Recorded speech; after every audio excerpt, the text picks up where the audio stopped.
नमस्कार मित्रों, I am doctor Harshad Rawal, MD homeopaths. और आज की श्रृंखला में हम देखेंगे वीडियो में यूरेथ्रल स्टिंक्चर यूरेथ्राइटिस। जो यूरेथ्रा होती है इसमें स्टिंक्चर आ जाता है और यूरिन ड्रॉप बाय ड्रॉप पड़ता है, तो इसके बारे में हम जानेंगे।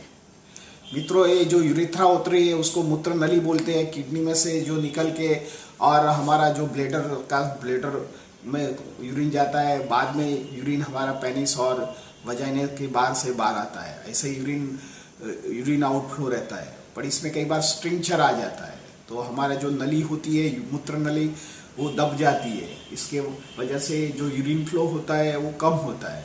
कम होने के बाद जो डायग्नोसिस होता है और उसके लिए सोनोग्राफी करने के बाद जो डायग्नोसिस होता है उसको यूरिनरी स्टिंक्चर या यूरेथ्रल स्टिंक्चर भी बोला जाता है। तो ये यूरिनल स्टिंक्चर का क्या सिम्टम है, कैसे डायग्नोसिस होता है, इसका क्या कॉम्प्लिकेशंस होता है, तो इसके बारे में जानेंगे और इसके साथ आपको होम्योपैथिक दवा भी मेडिसिन बताएंगे। मित्रों, ये यूरेथ्रल स्टिंक्चर है, लेडीज और मेल और फीमेल दोनों को हो सकता है। और आपने देखा होगा कि भाई यूरेथ्रल स्टिंक्चर होने से क्या क्या सिम्टम आ जाता है। तो इसके लिए हम आपको पहले बताएंगे कि जो भी यूरिन का फ्लो है एक तो स्लो पड़ जाता है। सेकेंड थिंग, पेशेंट को ड्रॉप बाय ड्रॉप यूरिन आता है और यूरिन इनकॉन्टिनेंट हो जाता है। थर्ड थिंग, उसको यूरिन का जो मात्रा है ये धीमी पड़ जाता है और उसको बार बार जाना पड़ता है। इसके लिए पेशेंट को बोरिंग लगता है। और थर्ड थिंग, जो इसमें इन्फेक्शन आ जाता है तो पेशेंट को जलन होता है, ठंड लगता है, हाथ पैर दुखता है, पेट में गैस बन जाता है, कई बार खवा और शरीर भी दुखता है।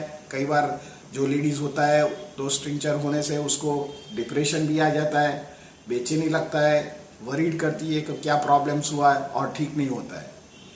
आधुनिक साइंस में इसके लिए बहुत ही एंटीबायोटिक दवा दिया जाता है, तो फिर भी जो यूरेथ्रल स्टिंक्चर में जो भी बैक्टीरिया से बना हुआ है, स्टेफाइलोकोकस बैक्टीरिया, ये टेम्पररी ग्रोथ आधुनिक जो साइंस में एंटीबायोटिक और एंटी इन्फ्लेमेटरी दवा होती है वो कंट्रोल कर पाती है, पर फिर से हो जाता है। बार बार होने से पेशेंट को भी तकलीफ होता है और यूरिनेशन बाहर नहीं निकलता है, तो इसका ब्लैडर में जो यूरिन खाली होना चाहिए वो नहीं रहता है और रेसिडुअल यूरिन अंदर रहता है ब्लैडर में। इसका जो डायग्नोसिस होता है ये सोनोग्राफी से होता है। सेकेंडरी, जो पेशेंट को बार बार यूरिनेशन होता है, एक क्रॉनिक इन्फेक्शन यूटीआई में हो जाता है, इसके वजह से होता है, तो इसको ब्लड टेस्ट या यूरिन टेस्ट में आपको पस सेल की मात्रा नॉर्मल से ज़्यादा होती है, तो इसकी वजह से होती है। परंतु कई बार ये जाते नहीं है और हमारा ये ब्लैडर पूरी खाली नहीं होता है और ब्लैडर में थोड़ा यूरिन रह जाता है। तो जो यूरिन रह जाता है, नॉर्मल यूरिन 60 ml 70 ml से ज़्यादा नहीं रहना चाहिए। इससे भी जो ज़्यादा रहता है तो ये आपका हेल्थ के लिए और किडनी की हेल्थ के लिए भी तकलीफ कर सकता है, क्योंकि जो यूरिन नीचे जाना चाहिए ये यूरिन उल्टा होता है, उसको रिफ्लेक्ट ऑफ यूरिन बोलते हैं। इसकी वजह से दर्दी को हाइपरटेंसिव हो जाता है, कई बार दर्दी को किडनी फेल का भी चांसेस रहता है और कभी बार पेशेंट को पेशाब में यूरिन आने की भी संभावना रहती है। मित्रों, प्रोस्टेट एनलार्जमेंट में मित्रों ये स्टिंक्चर में हमने देखा है कि कई बार पेशेंट एलोपैथिक से नहीं मिटता है तो उसको कैथेटराइजेशंस करते हैं। तो पेशाब की नली में एक प्लास्टिक की नली, रबर की नली होती है, वो डॉक्टर सिखाते हैं पेशेंट को कि कैसे अंदर डालो और निकालो, डालो और निकालो। तो ये बार बार करना पड़ता है तो ही यूरिन बाहर निकलता है, नहीं तो नहीं निकलता है।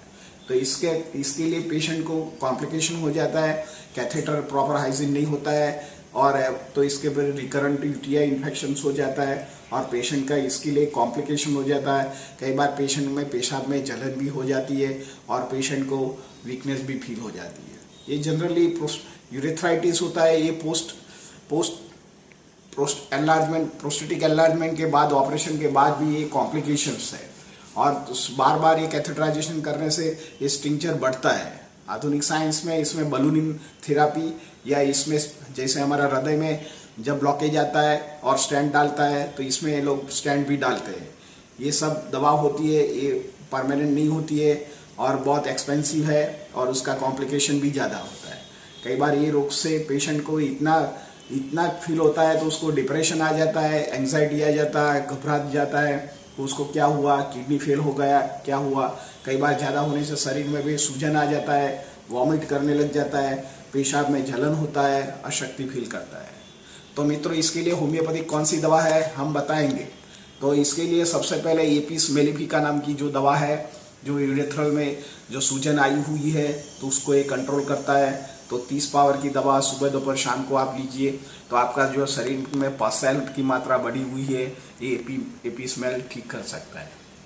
मित्रों, सेकंड दवा होता है कैलकेरिया रेनालिस।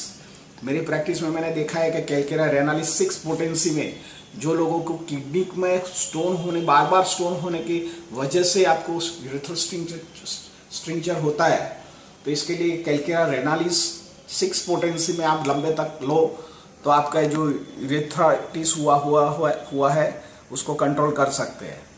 मित्रों, ये यूरेथ्राइटिस की मैं चौथी दवा बताता हूँ। तो ये जो दवा है ये रोडोडेंड्रम्स एंड कोनाइम दवा, ये दोनों दवा बहुत अच्छा दवा है। वो 30 पोटेंसी की दवा सुबह दोपहर शाम लेने से आपका जो स्ट्रिंचर आया हुआ है वो ठीक कर सकता है। मित्रों, स्ट्रिंचर की ऑपरेशन करने की ज़रूरत नहीं है, बलून थेरापी करने की ज़रूरत नहीं है, इसमें स्टैंड डालने की ज़रूरत नहीं है। पर हमारा योगा में बहुत अच्छे योगा है, आप पश्चिमोत्तानासन योगा कीजिए, पानी की मात्रा शाम तक कम कीजिए, धनुरासन कीजिए, वज्रासन कीजिए, आधा घंटा चलिए, हफ्ते में एक बार तो उपवास कीजिए, जैसे तुम्हारा वायु बढ़ा हुआ है वो कंट्रोल कर सकता है। बाहर का जो आम्लयुक्त पदार्थ है, तीखा तली हुई चीज़ है वो कम खाइए, मेडिटेशन कीजिए, स्ट्रेच मत कीजिए, तो धीरे धीरे तुम्हारा शरीर का इम्यूनिटी पावर बढ़ता है और ये भी नेचुरल ठीक करता है। होम्योपैथिक में भी नेचुरल ठीक करने की हमने जो दवा बताई है ये कम मात्रा में आप लीजिए, आप स्वस्थ हो सकता है, आपका यूरेथ्रल स्ट्रिंचर भी ठीक होएगा। इसके लिए उसका जो भी कॉम्प्लिकेशन बना हुआ है रिफ्लेक्ट और ब्यूरिन का, ये भी सेटल हो जाएगा। मित्रों, हमारा ये वीडियो कैसा लगा, अच्छा लगा तो आप शेयर कर सकते हैं। Thank you very much.